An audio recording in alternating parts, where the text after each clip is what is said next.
সাম্য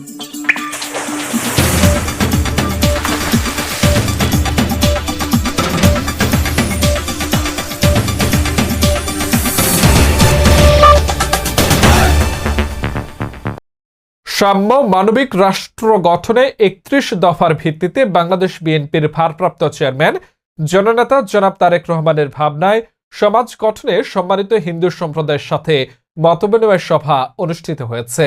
জেলা প্রতিনিধি সাত্তার হাওলাদার এর প্রতিবেদনে বিস্তারিত।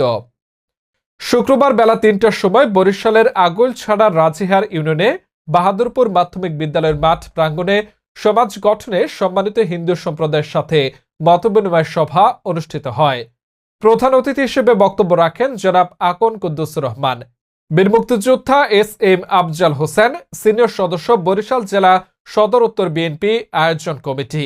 আরও উপস্থিত ছিলেন কামাল হাওলাদার, খাগ্গাপুর ইউনিয়ন বিএনপি। আরও উপস্থিত ছিলেন রাজপথের সংগ্রামী নেতা আক্কেল আলী সর্দার, মোহাম্মদ আলী মেম্বার, মোহাম্মদ মহাসিন ফকির, মোহাম্মদ সাত্তার হাওলাদার, মিলন হালদার, গৌরাঙ্গ দাস, রমেশ পাল, আব্দুল হক ফকির, কুদ্দুস সর্দার, নাসির সর্দার, সাবেক মেম্বার জবেদ আলী গাজী সহ আরো অনেকে।